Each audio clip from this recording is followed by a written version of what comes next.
So here we have the fantastic looking Seat Leon Cupra automatic. This is the DSG gearbox on a 17 plate. I'm going to start off by showing you around the outside of the car, and then we'll hop in and run through some controls on the inside. But from the outside, you can see it's a 5-door car with alloy wheels and tinted windows. Let's start off inside the boot and then work our way around the rest of the car from there. As we approach the back of the car, you'll see we have the twin tailpipes, reversing sensors as well, and plenty of boot space, including that 60/40 split folding rear seat should you wish to increase that space even further. We have a ski hatch through the middle as well, and this vinyl boot liner, which wouldn't have been standard with the car, but adds a real kind of layer of protection as well. Okay, so we're just going to work our way back round to the front of the car, and then we'll hop in and run through some controls on the inside. But now that we've done a full circle of it, you can see it's in excellent condition the whole way round. Just briefly before we climb in, I think it's what we're seeing the interior from this exterior point of view. There's plenty to run through on the dashboard, so let's hop in and we'll do that right now.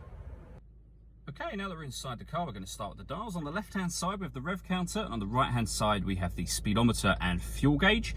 In the middle, you can see the total miles for this car, which are 17,384. Above that, we have a digital readout for the speedometer.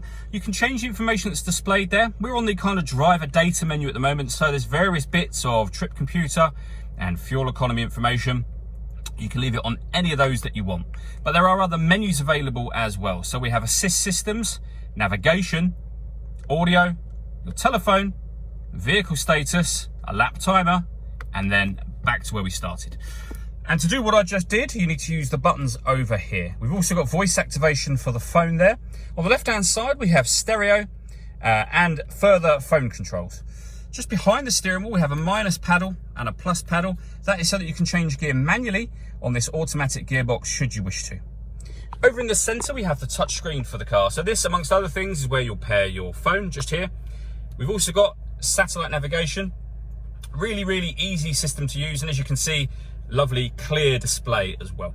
When it comes to music, we have the radio, and there's a few ways of listening to it.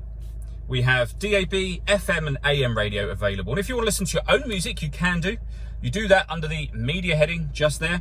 And similarly, there's plenty of ways in which you can listen to your own music, and you can see those being displayed on the screen for you now.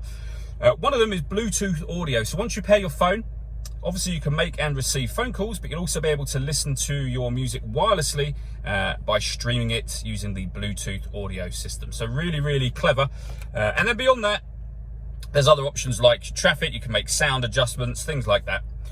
Working our way down, we have dual zone climate control. So you can adjust the passenger and driver temperatures, the fan speed up and down. You can determine where you'd like the air to be distributed within the car. When you're happy with all of those settings, this button turns the air conditioning on or off. It's on at the moment, so off, back on again. Or you can hit auto. When you do that, the car will take control of the fan speed and the direction of the air to maintain the temperatures that you've asked for. You can override that simply by readjusting the fans and put it back on whatever setting you want it on just there. Underneath that, we have some storage space, 2 USB inputs and the auxiliary input. We have the gear lever for the fully automatic gearbox, along with an electronic handbrake with auto hold function. All that leads me to say is thank you for taking the time to watch this video. If you'd like to come and see the car for yourself and have a test drive, please feel free to give us a call at Mach 1 Cars. We'd love to hear from you soon.